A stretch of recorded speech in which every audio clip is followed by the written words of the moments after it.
ਵਿਰਾਸਤ ਟੈਲੀਵਿਜ਼ਨ ਦੇ ਨਾਲ ਜੁੜੇ ਆਪ ਸਾਰੇ ਹੀ ਦਰਸ਼ਕਾਂ ਦਾ, ਸਰੋਤਿਆਂ ਦਾ, ਸਾਡੇ ਪਾਠਕਾਂ ਦਾ ਜੋ ਵਿਰਾਸਤ ਟੀਵੀ ਦੇ ਜ਼ਰੀਏ ਸਾਹਿਤ ਦੇ ਨਾਲ ਜੁੜਨ ਦੀ ਕੋਸ਼ਿਸ਼ ਕਰਦੇ ਨੇ, ਆਪ ਸਾਰਿਆਂ ਦਾ ਪ੍ਰੋਗਰਾਮ ਦੇ ਵਿੱਚ ਸਵਾਗਤ ਕਰਦੇ ਹਾਂ। ਤੇ ਮੈਂ ਇਕਬਾਲ ਸਿੰਘ, ਤੁਹਾਡਾ ਦੋਸਤ ਤੇ ਹੋਸਟ, ਜੀ ਆਇਆਂ ਨੂੰ ਆਖਦਾ। ਮੇਰੇ ਵੱਲੋਂ ਤੁਹਾਨੂੰ ਸਾਰਿਆਂ ਨੂੰ ਪਿਆਰ ਭਰੀ ਸਤਿ ਸ੍ਰੀ ਅਕਾਲ। ਉਮੀਦ ਤੇ ਅਰਦਾਸ ਜਿੱਥੇ ਕਿਤੇ ਹੋਵੋ, ਪ੍ਰਮਾਤਮਾ ਅਕਾਲ ਪੁਰਖ ਅੱਲਾਹ ਤਾਲਾ ਦੇ ਭਾਣੇ ਵਿੱਚ ਆਪਣੀ ਜ਼ਿੰਦਗੀ ਬਤੀਤ ਕਰ ਰਹੇ ਹੋਵੋਗੇ। ਸੋ ਦੋਸਤੋ, ਇਸ ਪ੍ਰੋਗਰਾਮ ਕੁਝ ਪਲ ਕਿਤਾਬ ਦੇ ਨਾਲ ਵਿੱਚ ਅਸੀਂ ਹਰ ਐਪੀਸੋਡ ਦੇ ਵਿੱਚ ਇੱਕ ਵੱਖਰੀ ਵਿਧਾ ਦੀ ਕਿਤਾਬ ਲੈ ਕੇ ਆਉਂਦੇ ਹਾਂ। ਉਸ ਕਿਤਾਬ ਦੇ ਉੱਤੇ ਆਪਾਂ ਸੰਖੇਪ ਜਿਹੀ ਚਰਚਾ ਕਰਦੇ ਹਾਂ ਵੀ ਕਿਤਾਬ ਕਿਉਂ ਪੜ੍ਹਨੀ ਜ਼ਰੂਰੀ ਹੈ। ਹਾਂ, ਬੇਸ਼ੱਕ ਤੇ ਉਹਦੇ ਵਿੱਚ ਕਿਤਾਬ ਦੀ ਸਮਰੀ ਨਹੀਂ ਹੁੰਦੀ, ਅਸੀਂ ਸਮਰੀ ਐਡ ਨਹੀਂ ਕਰਦੇ, ਕਿਉਂਕਿ ਸਮਰੀ ਐਡ ਕਰਨ ਦੇ ਨਾਲ ਮੈਨੂੰ ਲੱਗਦਾ ਬਈ ਕਿਤਾਬ ਦੀ ਕੀਮਤ ਘਟ ਜਾਂਦੀ ਆ, ਕਿਉਂਕਿ ਜੋ ਪਾਠਕ ਨੇ ਖੁਦ ਕਿਤਾਬ ਹੱਥਾਂ ਦੇ ਵਿੱਚ ਫੜ ਕੇ ਪੜ੍ਹਨੀ ਹੁੰਦੀ ਹੈ, ਜੋ ਉਸ ਚੀਜ਼ ਦਾ ਸਵਾਦ ਹੈ, ਜਿਵੇਂ ਕਹਿੰਦੇ ਨੇ ਕਿ ਸਭ ਤੋਂ ਖੂਬਸੂਰਤ ਜੋ ਸੰਗੀਤ ਜਾਂ ਜੋ ਨਾਦ ਪੈਦਾ ਹੁੰਦਾ ਆ, ਉਹ ਉਹੀਓ ਹੈ ਜਦੋਂ ਪਾਠਕ ਬਹੁਤ ਰੁਚੀ ਦੇ ਨਾਲ ਆਪਣੀ ਮਨਪਸੰਦ ਦੀ ਦਿਲਚਸਪ ਕਿਤਾਬ ਪੜ੍ਹਦਾ ਹੋਇਆ ਉਹਦਾ ਪੰਨਾ ਪਲਟਦਾ ਆ, ਤੇ ਜੋ ਸਾਊਂਡ, ਜੋ ਨਾਦ ਉਸ ਵੇਲੇ ਪੈਦਾ ਹੁੰਦਾ ਆ, ਉਹ ਬਾਕਮਾਲ ਹੈ। ਸੋ ਇਸੇ ਤਰ੍ਹਾਂ ਸਾਡੀ ਇਹ ਕੋਸ਼ਿਸ਼ ਹੈ ਕਿ ਤੁਹਾਨੂੰ ਕਿਤਾਬ ਦੀ ਸਿਨਫ ਦੇ ਬਾਰੇ, ਕਿਤਾਬ ਦੇ ਲੇਖਕ ਦੇ ਬਾਰੇ, ਕਿਤਾਬ ਦੀ ਕੀਮਤ ਦੇ ਬਾਰੇ ਜਾਂ ਕਿਤਾਬ ਦੇ ਬਾਰੇ ਹੋਰ ਸੰਖੇਪ ਚਰਚਾ ਕੀਤੀ ਜਾਵੇ, ਤਾਂ ਕਿ ਤੁਹਾਡੀ ਰੁਚੀ ਜਿਹੜੀ ਹੈ ਉਹ ਸਾਹਿਤ ਵੱਲ ਜਿਹੜੀ ਹੈ ਪ੍ਰੇਰਿਤ ਹੋ ਸਕੇ, ਸਾਹਿਤ ਵੱਲ ਪ੍ਰਨਾਈ ਜਾਏ। ਸੋ ਅੱਜ ਜੋ ਕਿਤਾਬ ਲੈ ਕੇ ਆਇਆ ਵਾਂ, ਇਹ ਕਿਤਾਬ ਬਾਕਮਾਲ ਹੈ, ਔਰ ਖ਼ਾਸ ਤੌਰ 'ਤੇ ਜ਼ਿਕਰ ਕਰਨਾ ਚਾਹਾਂਗਾ ਵੀ ਸਾਡੇ ਗੁਆਂਢੀ ਮੁਲਕ ਪਾਕਿਸਤਾਨ ਤੋਂ ਸਾਡੇ ਲੇਖਕਾ ਫਰਖੰਦਾ ਲੋਧੀ ਹੋਣਾ ਵੱਲੋਂ ਲਿਖੀ ਹੋਈ ਇੱਕ ਕਿਤਾਬ ਹੈ। ਦਰਅਸਲ ਇਹ 3 ਕਿਤਾਬਾਂ ਦਾ ਸੁਮੇਲ ਹੈਗਾ ਆ, ਉਹਦੇ ਬਾਰੇ ਮੈਂ ਅੱਗੇ ਜਾ ਕੇ ਵਿਸ਼ੇਸ਼ ਤੌਰ 'ਤੇ ਚਰਚਾ ਕਰਾਂਗਾ। ਔਰ ਫਰਖੰਦਾ ਲੋਧੀ, ਭਾਵੇਂ ਕਿ ਉਹਨਾਂ ਦਾ ਜਨਮ ਸਨ 1937 ਦੇ ਵਿੱਚ ਹੁਸ਼ਿਆਰਪੁਰ ਦੇ ਵਿੱਚ ਹੋਇਆ ਸੀ, ਪਰ ਸਨ 1947 ਦੇ ਵਿੱਚ ਜਦੋਂ ਦੇਸ਼ ਦਾ ਬਟਵਾਰਾ ਹੁੰਦਾ ਆ, ਤੇ ਬਟਵਾਰੇ ਦੌਰਾਨ ਉਹ ਆਪਣੇ ਪਰਿਵਾਰ ਸਮੇਤ ਪਾਕਿਸਤਾਨ ਦੇ ਵਿੱਚ ਚਲੇ ਜਾਂਦੇ ਨੇ। ਔਰ ਇਸ ਬਟਵਾਰੇ ਨੇ ਬਹੁਤ ਵੱਡਾ ਨੁਕਸਾਨ ਪੰਜਾਬ ਦਾ ਕੀਤਾ, ਜਾਂ ਪੰਜਾਬੀ ਔਰ ਪੰਜਾਬੀਅਤ ਦਾ ਕੀਤਾ, ਪੰਜਾਬੀ ਸੱਭਿਆਚਾਰ ਦਾ ਕੀਤਾ, ਪੰਜਾਬੀ ਸਾਹਿਤ, ਪੰਜਾਬੀ ਕਲਾ ਦਾ ਕੀਤਾ। ਉਹ ਸ਼ਾਇਦ ਘਾਟਾ ਕਦੇ ਵੀ ਪੂਰਾ ਨਹੀਂ ਕੀਤਾ ਜਾ ਸਕਦਾ।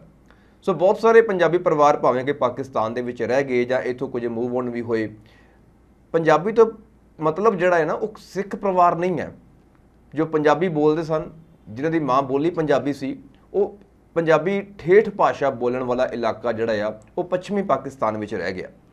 ਭਾਵੇਂ ਕਿ ਉੱਥੇ ਇਹ ਸਰਕਾਰੀ ਭਾਸ਼ਾ ਦੇ ਤੌਰ 'ਤੇ ਪੰਜਾਬੀ ਨਹੀਂ ਪੜ੍ਹਾਈ ਜਾਂਦੀ, ਪਰ ਫਿਰ ਵੀ ਕੁਝ ਲੋਕ ਯਤਨਸ਼ੀਲ ਹੈਗੇ ਨੇ ਜਿਨ੍ਹਾਂ ਨੇ ਪੰਜਾਬੀ ਦੇ ਵਿੱਚ ਸਾਹਿਤ ਰਚਿਆ, ਜਿਹਦੇ ਵਿੱਚ ਫਰਖੰਦਾ ਲੋਧੀ ਜੀ ਦਾ ਨਾਮ ਵੀ ਜਿਹੜਾ ਆ ਵਿਸ਼ੇਸ਼ ਤੌਰ 'ਤੇ ਸਾਹਮਣੇ ਆਉਂਦਾ ਹੈ। ਔਰ ਇਸ ਕਿਤਾਬ ਨੂੰ ਜਿਹੜਾ ਆ ਅਨੁਵਾਦ ਕੀਤਾ, ਟਰਾਂਸਲੇਟ ਕੀਤਾ, ਲਿਪੀ ਅੰਤਰ ਕੀਤਾ ਆ, ਉਹ ਓਂਕਾਰ ਸਿੰਘ ਹੋਣਾ ਕੀਤਾ ਆ। ਕਿਤਾਬ ਦੀ ਪ੍ਰਕਾਸ਼ਨਾ ਜਿਹੜੀ ਹੈ ਪਬਲੀਕੇਸ਼ਨ ਬਿਊਰੋ ਪੰਜਾਬੀ ਯੂਨੀਵਰਸਿਟੀ ਪਟਿਆਲੇ ਵੱਲੋਂ ਕੀਤੀ ਗਈ ਹੈ। ਔਰ ਇਸ ਕਿਤਾਬ ਦਾ ਜਿਹੜਾ ਪਹਿਲਾ ਐਡੀਸ਼ਨ ਹੈ, ਇਹ ਸਾਲ 2016 ਦੇ ਵਿੱਚ ਛਪਿਆ ਸੀਗਾ। ਜਿਵੇਂ ਮੈਂ ਜ਼ਿਕਰ ਕੀਤਾ ਬਈ 3 ਕਿਤਾਬਾਂ ਫਰਖੰਦਾ ਲੋਧੀ ਜੀ ਦੀਆਂ, ਕਿਉਂਕਿ ਉਹਨਾਂ ਨੇ ਕਹਾਣੀ ਉੱਤੇ ਬਹੁਤ ਕਲਮ ਅਜ਼ਮਾਈ ਹੈ, ਔਰ ਪਾਕਿਸਤਾਨੀ ਕਹਾਣੀਕਾਰਾਂ ਦੇ ਤੌਰ 'ਤੇ ਉਹਨਾਂ ਦੀ ਵਿਸ਼ੇਸ਼ ਪਹਿਚਾਣ ਵੀ ਹੈਗੀ ਹੈ। ਇਹ 3 ਕਿਤਾਬਾਂ ਸੀਗੀਆਂ, ਜਿਹਦੇ ਵਿੱਚ ਪਹਿਲੀ ਸੀ ਚੰਨੇ ਦੇ ਓਲੇ, ਦੂਜੀ ਹਿਰਦੇ ਵਿੱਚ ਤਰੇੜਾਂ, ਤੇ ਤੀਸਰੀ ਸੀ ਕਿਉਂ। ਔਰ ਇਹਨਾਂ 3 ਕਿਤਾਬਾਂ ਵਿੱਚ ਜੋ ਕਹਾਣੀਆਂ ਸ਼ਾਮਲ ਸੀ, ਉਹਨਾਂ ਨੂੰ ਇੱਕ ਥਾਂ 'ਤੇ ਕਰਕੇ ਇਸ ਕਿਤਾਬ ਦਾ ਨਾਮ ਰੱਖ ਦਿੱਤਾ ਚੰਨੇ ਦੇ ਓਲੇ ਅਤੇ ਹੋਰ ਕਹਾਣੀਆਂ। ਲੇਖਿਕਾ ਫਰਖੰਦਾ ਲੋਧੀ ਔਰ ਲਿਪੀ ਅੰਤਰ ਓਂਕਾਰ ਸਿੰਘ ਤੇ ਵਿਭਾਗੀ ਸੰਪਾਦਕ ਜਸਬੀਰ ਕੌਰ। ਔਰ ਇਹ ਕਿਤਾਬ ਜਿਹੜੀ ਹੈ 2016 ਵਿੱਚ ਛਪੀ, 240 ਰੁਪਏ ਇਹਦੀ ਕੀਮਤ ਹੈ। ਔਰ ਪੰਜਾਬੀ ਯੂਨੀਵਰਸਿਟੀ ਦੇ ਜਿਹੜਾ ਕਿਤਾਬ ਘਰ ਹੈ ਜਾਂ ਪ੍ਰਕਾਸ਼ਨ ਬਿਊਰੋ ਹੈਗਾ ਆ, ਉੱਥੋਂ ਇਹ ਕਿਤਾਬ ਪ੍ਰਾਪਤ ਕੀਤੀ ਜਾ ਸਕਦੀ ਹੈ। ਕਿਤਾਬ ਬਾਕਮਾਲ ਹੈ। ਔਰ ਖ਼ਾਸ ਤੌਰ 'ਤੇ ਮੈਂ ਦੱਸਣਾ ਚਾਹੁੰਦਾ ਵੀ ਇਸ ਕਿਤਾਬ ਨੂੰ ਜਦੋਂ ਅਸੀਂ ਪੜ੍ਹਦੇ ਹਾਂ ਤੇ ਭਾਸ਼ਾ ਵਿਗਿਆਨ ਦੇ ਪੱਖੋਂ ਵੀ ਸਾਡੀ ਜਿਹੜੀ ਹੈ ਸ਼ਬਦਾਂ ਦੀ ਜਾਂ ਪੰਜਾਬੀ ਭਾਸ਼ਾ ਦੀ ਜਿਹੜੀ ਵਿਸ਼ਾਲਤਾ ਹੈਗੀ ਹੈ, ਉਹ ਸਾਨੂੰ ਸਮਝ ਆਉਂਦੀ ਹੈ। ਹਰ ਕਹਾਣੀ ਬਾਕਮਾਲ ਹੈਗੀ ਹੈ। ਕੁੱਲ ਕਹਾਣੀਆਂ ਇਸ ਕਿਤਾਬ ਦੇ ਵਿੱਚ 26 ਕਹਾਣੀਆਂ ਨੇ, ਔਰ 26 ਦੀਆਂ 26 ਕਹਾਣੀਆਂ ਜਿਹੜੀਆਂ ਨੇ ਉਹ ਜ਼ਗੀਰਦਾਰੀ ਸਿਸਟਮ, ਕਿਸਾਨਾਂ ਦੇ ਉੱਤੇ, ਗਰੀਬਾਂ ਦੇ ਉੱਤੇ, ਔਰ ਜਿਹੜੀ ਸਾਡੇ ਵੱਡੇ ਹਾਕਮਾਂ ਜੋ ਕਿ ਖ਼ਾਸ ਤੌਰ 'ਤੇ ਲੁੱਟਮਾਰ ਕਰਦੇ ਨੇ ਆਮ ਲੋਕਾਂ ਦੀ, ਉਹਨਾਂ ਦੇ ਉੱਤੇ, ਤੇ ਬਹੁਤ ਸਾਰੀਆਂ ਸਾਡੀ ਜ਼ਿੰਦਗੀ ਦੇ ਨਾਲ ਜੁੜੀਆਂ ਹੋਈਆਂ ਨੇ।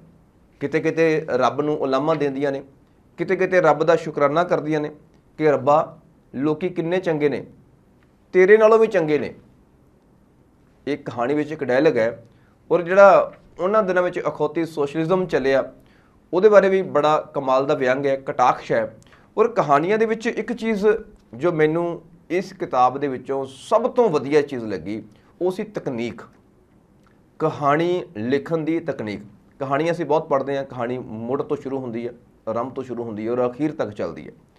ਇਹਦੇ ਵਿੱਚ ਵੀ ਕਹਾਣੀਆਂ ਇਸੇ ਤਰ੍ਹਾਂ ਹੀ ਆ, ਪਰ ਕੁਝ ਕਹਾਣੀਆਂ ਜਿਹੜੀਆਂ ਨੇ ਉਹ ਬਾ ਕਮਾਲ ਸੀ, ਉਹ ਅਖੀਰ ਤੋਂ ਸ਼ੁਰੂ ਹੁੰਦੀਆਂ ਸੀ। ਸੋ ਪਾਠਕ ਸਾਡੇ ਸਰੋਤੇ ਜਾਂ ਦਰਸ਼ਕ ਹੈਰਾਨ ਹੁੰਦੇ ਹੋਣਗੇ ਵੀ ਕਹਾਣੀ ਅਖੀਰ ਤੋਂ ਕਿਵੇਂ ਸ਼ੁਰੂ ਕੀਤੀ ਜਾ ਸਕਦੀ ਹੈ। ਕਹਾਣੀ ਤਾਂ ਸ਼ੁਰੂ ਤੋਂ ਸ਼ੁਰੂ ਹੁੰਦੀ ਹੈ, ਫਿਰ ਕਹਾਣੀ ਰਵਾਨਗੀ ਦੇ ਵੱਲ ਵੱਧਦੀ ਹੈ, ਆਪਣੇ ਪਲਾਟ ਵੱਲ ਵੱਧਦੀ ਹੈ ਤੇ ਆਖਿਰ ਕਹਾਣੀ ਦਾ ਅੰਤ ਹੁੰਦਾ ਹੈ। ਪਰ ਇਹਦੇ ਵਿੱਚ ਇੱਕ ਐਸਾ ਤਜਰਬਾ ਵੀ ਕੀਤਾ ਗਿਆ ਕਿ ਕਹਾਣੀਆਂ ਕੁਝ ਐਸੀਆਂ ਨੇ ਜੋ ਅਖੀਰ ਤੋਂ ਸ਼ੁਰੂ ਹੁੰਦੀਆਂ ਨੇ। ਤੁਸੀਂ ਐਂਡ ਕਹਾਣੀ ਦਾ ਪਹਿਲਾਂ ਪੜ੍ਹਦੇ ਆ, ਫਿਰ ਕਹਾਣੀ ਜਦੋਂ ਚੱਲਦੀ ਚੱਲਦੀ ਤੁਸੀਂ ਵੇਖਦੇ ਆ ਉਹ ਐਂਡ ਤੇ ਆ ਗਏ, ਫਿਰ ਉਹ ਐਂਡ ਜਿਹੜਾ ਤੁਹਾਨੂੰ ਫਿਰ ਤੁਹਾਡੀ ਅੱਖਾਂ ਸਾਹਮਣੇ ਆ ਜਾਂਦਾ ਹੈ, ਤੁਹਾਡੇ ਜਿਹੜਾ ਆ ਨਜ਼ਰ ਦੇ ਵਿੱਚ ਪੈਂਦਾ ਹੈ। ਤੁਸੀਂ ਹੈਰਾਨ ਹੋ ਜਾਂਦੇ ਵੀ ਇਸ ਤਕਨੀਕ ਦੇ ਨਾਲ ਵੀ ਕਹਾਣੀ ਜਿਹੜੀ ਹੈ ਉਹ ਲਿਖੀ ਜਾ ਸਕਦੀ ਹੈ। ਸੋ ਇਹ ਇੱਕ ਕਿਤੇ ਕਿਤੇ ਦੂਜਾ ਬੰਦਾ ਜਿਹੜਾ ਆ ਉਹ ਕਹਾਣੀ ਦੱਸ ਰਿਹਾ ਆ, ਕਿਤੇ ਕੇਵਲ ਦੋ ਪਾਤਰ ਨੇ, ਉਹ ਦੋ ਪਾਤਰਾਂ ਤੋਂ ਕਹਾਣੀ ਸ਼ੁਰੂ ਹੁੰਦੀ ਹੈ ਔਰ ਦੋ ਪਾਤਰਾਂ ਦੇ ਵਿੱਚ ਕਹਾਣੀ ਚੱਲਦੀ ਚੱਲਦੀ ਆਖਰ ਦੋ ਪਾਤਰਾਂ 'ਤੇ ਖਤਮ ਹੋ ਜਾਂਦੀ ਹੈ।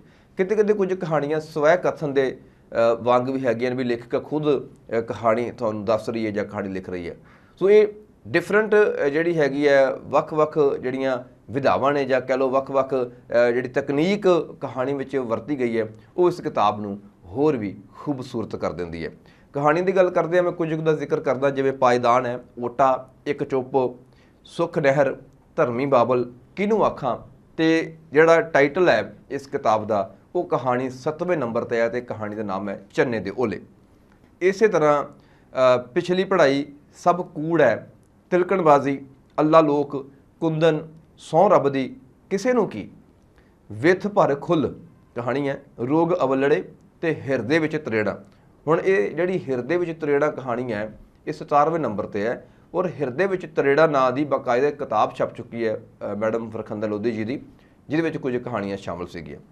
ਇਸੇ ਤਰ੍ਹਾਂ ਅੱਗੇ ਸਰਦਲ, ਪਾਲਕੀ, ਮੁਖਤੋ, ਬੋਟੀਆਂ, ਨਰ ਕੌਮ, ਰੱਬ ਦੀ ਨਜ਼ਰ ਸਵੱਲੀ, ਪੈਣੇ ਦੇ ਪੱਜ, ਕੰਮ ਧੰਦਾ ਅਤੇ ਕਿਉਂ। ਇਹ ਜਿਹੜੀ 26ਵੀਂ ਕਿਉਂ ਕਹਾਣੀ ਹੈ ਇਸ ਸਿਰਲੇਖ ਥੱਲੇ ਵੀ ਮੈਡਮ ਫਰਖੰਦਾ ਲੋਧੀ ਜੀ ਦੀ ਕਿਤਾਬ ਛਪ ਚੁੱਕੀ ਹੈ। ਸੋ ਇਹ ਤਿੰਨ ਕਿਤਾਬਾਂ ਸੀ, ਚੰਨੇ ਦੇ ਓਲੇ, ਹਿਰਦੇ ਵਿੱਚ ਤਰੇੜ ਤੇ ਕਿਉਂ, ਜਿਹਦੇ ਵਿੱਚੋਂ ਕਹਾਣੀਆਂ ਇਕੱਤਰ ਕਰਕੇ ਉਹਨਾਂ ਦਾ ਪੰਜਾਬੀ ਵਿੱਚ ਲਿਪੀ ਅੰਤਰ ਕੀਤਾ ਗਿਆ। ਇੱਕ ਗੱਲ ਖਾਸ ਹੋਰ ਮੈਂ ਇਸ ਕਿਤਾਬ ਦੇ ਬਾਰੇ ਕਰਨੀ ਚਾਹੂੰ, ਅਸੀਂ ਆਮ ਤੌਰ 'ਤੇ ਇੱਕ ਕਿਤਾਬਾਂ ਪੜ੍ਹਦੇ ਹਾਂ ਜਿਹੜੀਆਂ ਅਨੁਵਾਦ ਹੋਈਆਂ ਹੁੰਦੀਆਂ ਨੇ, ਜੋ ਵੱਖ-ਵੱਖ ਪ੍ਰਕਾਸ਼ਕਾਂ ਵੱਲੋਂ ਛਪੀਆਂ ਹੁੰਦੀਆਂ ਨੇ ਜਾਂ ਛਾਪੀਆਂ ਗਈਆਂ ਹੁੰਦੀਆਂ ਨੇ। ਮੇਰਾ ਜੋ ਤਜਰਬਾ ਇਸ ਪ੍ਰੋਗਰਾਮ ਦੇ ਰਾਹੀਂ ਜਿੰਨੀਆਂ ਕਿਤਾਬਾਂ ਹੁਣ ਤੱਕ ਪੜ੍ਹੀਆਂ ਨੇ, ਤਜਰਬਾ ਕੀਤੀ ਤਰਜਮਾ ਕੀਤੀਆਂ ਹੋਈਆਂ ਜਿਹੜੀਆਂ ਕਿਤਾਬਾਂ ਨੇ ਉਹ ਮੇਰਾ ਬਹੁਤਾ ਵਧੀਆ ਨਹੀਂ ਰਿਹਾ। ਬਹੁਤ ਘੱਟ ਕਿਤਾਬਾਂ ਨੇ, ਕੋਈ ਜਿਹੜੀਆਂ ਵਧੀਆ ਨੇ ਉਹ ਜ਼ਰੂਰ ਮੈਂ ਦੱਸਣਾ ਚਾਹਾਂਗਾ, ਜਿਹੜੀਆਂ ਨਹੀਂ ਵਧੀਆ ਤੇ ਮੈਂ ਵਧੀਆ ਹੈਗੀਆਂ ਉਹ ਮੈਂ ਉਹਦਾ ਜ਼ਿਕਰ ਨਹੀਂ ਕਰਨਾ ਚਾਹਾਂਗਾ ਤਾਂ ਕਿ ਕਿਸੇ ਨੂੰ ਕੋਈ ਇਤਰਾਜ਼ ਨਾ ਹੋਵੇ। ਉਹਦੇ ਵਿੱਚੋਂ ਜੇ ਸਭ ਤੋਂ ਵਧੀਆ ਮੈਨੂੰ ਕਿਤਾਬ ਲੱਗੀ ਹੈ ਉਹ ਪ੍ਰੋਫੈਸਰ ਅਛਰੂ ਸਿੰਘ ਜੀ ਦੀ ਕਿਤਾਬ ਹੈ ਵਿਸ਼ਵ ਦੀਆਂ ਅਮਰ ਕਹਾਣੀਆਂ, ਤੇ ਉਹ ਵੀ ਪੰਜਾਬੀ ਯੂਨੀਵਰਸਿਟੀ ਪਟਿਆਲੇ ਵੱਲੋਂ ਛਾਪੀ ਗਈ ਸੀ। ਦੂਜੇ ਨੰਬਰ 'ਤੇ ਇਹ ਕਿਤਾਬ ਹੈ ਜਿਹਦਾ ਪ੍ਰੋਫੈਸਰ ਅਛਰੂ ਸਿੰਘ ਨੇ ਉਹਨੂੰ ਜਿਹੜਾ ਆ ਤਰਜਮਾ ਕੀਤਾ ਸੀਗਾ, ਉਹ ਵੱਖ-ਵੱਖ ਲੇਖਕਾਂ ਦੀਆਂ ਕਹਾਣੀਆਂ ਸੀ। ਦੂਸਰੀ ਕਿਤਾਬ ਹੈ ਜੋ ਕਿ ਇੱਕ ਵਿਅਕਤੀਗਤ ਤੌਰ 'ਤੇ ਇੱਕ ਲੇਖਕਾਂ ਦੀਆਂ ਕਹਾਣੀਆਂ ਜਿਹੜੀਆਂ ਨੇ ਉਹ ਲਿਪੀ ਅੰਤਰ ਕੀਤੀਆਂ ਗਈਆਂ ਨੇ ਓਂਕਾਰ ਸਿੰਘ ਵੱਲੋਂ। ਇਹ ਦੋ ਕਿਤਾਬਾਂ ਅਜਿਹੀਆਂ ਨੇ ਔਰ ਦੋਨੋਂ ਹੀ ਪੰਜਾਬੀ ਯੂਨੀਵਰਸਿਟੀ ਪਟਿਆਲੇ ਵੱਲੋਂ ਛਾਪੀਆਂ ਗਈਆਂ ਨੇ ਔਰ ਦੋਨਾਂ ਦੇ ਵਿੱਚ ਜਿਹੜਾ ਟਰਾਂਸਲੇਟ ਹੋਈ ਹੈ ਉਹ ਬਾਕਮਾਲ ਹੈ। ਬਹੁਤ ਘੱਟ ਗਲਤੀਆਂ ਨੇ, ਸ਼ਬਦ ਕੋਸ਼ਿਸ਼ ਕੀਤੀ ਗਈ ਹੈ ਕਿ ਪੰਜਾਬੀ ਦੇ ਹੀ ਵਰਤੇ ਜਾਣ, ਪਰ ਜਿਹੜੀਆਂ ਮੈਂ ਹੋਰ ਪੜ੍ਹੀਆਂ ਬਹੁਤ ਸਾਰੀਆਂ ਜਿਹੜੇ ਮੈਕਸਿਮ ਗੋਰਕੀ ਦੀਆਂ ਕਹਾਣੀਆਂ ਅਨੁਵਾਦ ਕੀਤੀਆਂ ਹੋਈਆਂ ਜਾਂ ਹੋਰ ਪੁਸ਼ਕਿਨ ਦੀਆਂ ਕਹਾਣੀਆਂ ਅਨੁਵਾਦ ਕੀਤੀਆਂ ਹੋਈਆਂ, ਸਮੇਂ ਦੀ ਕਦਰ ਇੱਕ ਕਿਤਾਬ ਸੀਗੀ, ਮੈਨੂੰ ਉਹ ਲੇਖਕ ਦਾ ਨਾਮ ਬਹੁਤ ਔਖਾ ਸੀਗਾ, ਉਧਰ ਦਾ ਰਸ਼ੀਅਨ ਰਾਈਟਰ ਸੀਗਾ, ਆਥਰ ਸੀਗਾ, ਤੇ ਉਹ ਜਦੋਂ ਪੜ੍ਹਦਾ ਹੈ ਨਾ ਉਹ ਟੁੱਟਵੇਂ ਅੱਖਰ ਨੇ, ਉਹ ਸ਼ਬਦ ਜੋੜ ਨੂੰ ਅੱਗੇ ਪਿੱਛੇ ਕੀਤਾ ਹੋਇਆ ਵਾ, ਉਹ ਗੱਲ ਸਪਸ਼ਟ ਨਹੀਂ ਹੁੰਦੀ, ਸ਼ਬਦ ਉਧਰਲੀ ਭਾਸ਼ਾ ਦੇ ਹੀ ਵਰਤ ਲਏ, ਪੰਜਾਬੀ ਦਾ ਸ਼ਬਦ ਲੱਭਣ ਦਾ ਜਿਹੜਾ ਆ ਉਹ ਤਰੱਦਦ ਹੀ ਨਾ ਕੀਤਾ, ਤੇ ਜੇ ਕੋਸ਼ਿਸ਼ ਕੀਤੀ ਵੀ ਤੇ ਚੱਕ ਕੇ ਉੱਥੇ ਹਿੰਦੀ ਭਾਸ਼ਾ ਦਾ ਸ਼ਬਦ ਹੀ ਵਰਤ ਛੱਡਿਆ। ਸੋ ਪੰਜਾਬੀ ਦੇ ਵਿੱਚ ਜਦੋਂ ਅਸੀਂ ਅਨੁਵਾਦ ਕਰ ਰਹੇ ਹਾਂ ਤਾਂ ਮੈਨੂੰ ਨਹੀਂ ਲੱਗਦਾ ਕਿ ਅਨੁਵਾਦ ਦੇ ਵਿੱਚ ਖਾਸ ਤੌਰ 'ਤੇ ਦੂਜੀਆਂ ਭਾਸ਼ਾਵਾਂ ਦੇ ਸ਼ਬਦ ਹੋਣ, ਉਹਦੇ ਨਾਲ ਸਮਝ ਨਹੀਂ ਆਉਂਦੀ ਬਈ ਇੱਥੇ ਐਡਾ ਸੌਖਾ ਸ਼ਬਦ ਇੱਕ ਆਮ ਪਾਠਕ ਵੀ ਸਮਝ ਜਾਊਗਾ ਵੀ ਵਰਤਿਆ ਜਾ ਸਕਦਾ ਸੀਗਾ, ਪਰ ਤਰੱਦਦ ਕਿਉਂ ਨਹੀਂ ਕੀਤਾ ਅਨੁਵਾਦਕ ਨੇ। ਬਈ ਕਈ ਵਾਰੀ ਹੁੰਦਾ ਨਾ, ਵੀ ਦੇਖਾ ਦੇਖੀ ਸਭ ਕਰੇ ਵਾਲੀ ਗੱਲ ਹੈ, ਬਈ ਉਹਨੇ ਕੀਤਾ ਤੇ ਮੈਂ ਵੀ 5-7 ਕਹਾਣੀਆਂ ਦਾ ਅਨੁਵਾਦ ਕਰ ਦਿੰਦਾ। ਇਸ ਤਰ੍ਹਾਂ ਖਲੀਲ ਜਿਬਰਾਨ ਦੀ ਜਿਹੜੀ ਕਿਤਾਬ ਹੈ ਪੈਗੰਬਰ, ਉਹ ਬਹੁਤ ਜ਼ਿਆਦਾ ਅਨੁਵਾਦ ਹੋ ਚੁੱਕੇ ਨੇ। ਸੋ ਬੜੀ ਸਮੱਸਿਆ ਪੈਦਾ ਹੁੰਦੀ ਹੈ। ਸੋ ਮੈਂ ਇਹ ਸਮਝਦਾ ਵੀ ਅਨੁਵਾਦਕ ਦੀ ਜ਼ਿੰਮੇਵਾਰੀ ਲੇਖਕ ਨਾਲੋਂ ਵੀ ਵੱਧ ਜਾਂਦੀ ਹੈ। ਲੇਖਕ ਨੇ ਜੋ ਖਿਆਲ ਨੇ ਉਹ ਆਪਣੇ ਲਿਖੇ, ਹੁਣ ਅਨੁਵਾਦ ਕਰਨ ਲੱਗੇ ਹਾਂ, ਜੇ ਅਸੀਂ ਉਹਨਾਂ ਅਨੁਵਾਦ ਸਹੀ ਨਹੀਂ ਕਰਦੇ, ਉਹ ਲੇਖਕ ਦੀ ਜਿਹੜੀ ਅਮਾਨਤ ਹੈ ਨਾ ਲਿਖਤੋਂ ਦੀ, ਅਸੀਂ ਉਹ ਅਮਾਨਤ ਵਿੱਚ ਖਿਆਨਤ ਕਰ ਰਹੇ ਹੁੰਦੇ ਹਾਂ। ਸੋ ਇਹ ਬੜੀ ਜ਼ਿੰਮੇਵਾਰੀ ਵਾਲਾ ਕਾਰਜ ਹੈ। ਪਰ ਮੈਨੂੰ ਲੱਗਦਾ ਬਈ ਪੰਜਾਬੀ ਯੂਨੀਵਰਸਿਟੀ ਨੇ ਜੋ ਕੰਮ ਕੀਤਾ ਜਾਂ ਭਾਸ਼ਾ ਵਿਭਾਗ ਜੋ ਕੰਮ ਕਰਦਾ ਆ, ਉਹਦੇ ਵਿੱਚ ਇਹ ਖਾਸ ਗੱਲ ਹੈ। ਬੜਾ ਵਧੀਆ ਸ਼ੁਰੂਆਤ ਵਿੱਚ ਲਿਖਿਆ ਆ ਕਿ ਪੰਜਾਬੀ ਯੂਨੀਵਰਸਿਟੀ ਪਟਿਆਲਾ ਇਸ ਦੇ ਸਥਾਪਤੀ ਐਕਟ ਅਨੁਸਾਰ ਪੰਜਾਬੀ ਭਾਸ਼ਾ ਦੇ ਵਿਕਾਸ ਲਈ ਕਾਨੂੰਨੀ ਤੌਰ ਤੇ ਵਚਨਬੱਧ ਹੈ ਔਰ ਇਸ ਉਦੇਸ਼ ਦੀ ਪੂਰਤੀ ਲਈ ਯੂਨੀਵਰਸਿਟੀ ਨੇ 1965 ਵਿੱਚ ਪੰਜਾਬੀ ਭਾਸ਼ਾ ਵਿਕਾਸ ਵਿਭਾਗ ਦਾ ਗਠਨ ਕੀਤਾ। ਖੈਰ, ਅਸੀਂ ਵਿਸ਼ੇ ਤੋਂ ਬਾਹਰ ਨਾ ਹੋਈਏ। ਸੋ ਪੰਜਾਬੀ ਯੂਨੀਵਰਸਿਟੀ ਵੱਲੋਂ ਜੋ ਕਿਤਾਬਾਂ ਅਨੁਵਾਦ ਕੀਤੀਆਂ ਜਾ ਰਹੀਆਂ ਨੇ, ਮੈਂ ਸਮਝਦਾ ਵੀ ਇੱਕ ਬਹੁਤ ਵਧੀਆ ਉਪਰਾਲਾ ਆ। ਸੋ ਤੁਸੀਂ ਜੇਕਰ ਦੂਸਰਾ ਜਾਂ ਵਿਸ਼ਵ ਸਾਹਿਤ ਪੜ੍ਹਨਾ ਹੈ ਪੰਜਾਬੀ ਦੇ ਵਿੱਚ, ਤਾਂ ਕੋਸ਼ਿਸ਼ ਕਰੋਗੇ ਜੇ ਤੁਹਾਨੂੰ ਪਹਿਲ ਦੇ ਆਧਾਰ 'ਤੇ ਉਹ ਪੰਜਾਬੀ ਯੂਨੀਵਰਸਿਟੀ ਵੱਲੋਂ ਅਨੁਵਾਦਿਤ ਕੀਤਾ ਹੋਇਆ ਮਿਲ ਜੇ ਤਾਂ ਉਹਦਾ ਇੱਕ ਤੁਹਾਨੂੰ ਅਲੱਗ ਸਵਾਦ ਆਊਗਾ। ਬਾਕੀ ਮਜਬੂਰੀ ਬਸ ਜੇ ਪੜ੍ਹਨਾ ਹੋਵੇ ਤਾਂ ਫਿਰ ਸਾਡੇ ਕੋਲ ਹੋਰ ਆਪਸ਼ਨਸ ਤਾਂ ਹੈਗੀਆਂ ਹੀ ਨੇ। ਸੋ ਇਹ ਸੀ ਜੀ ਅੱਜ ਦੀ ਕਿਤਾਬ ਚੰਨੇ ਦਿਓਲੇ ਅਤੇ ਹੋਰ ਕਹਾਣੀਆਂ।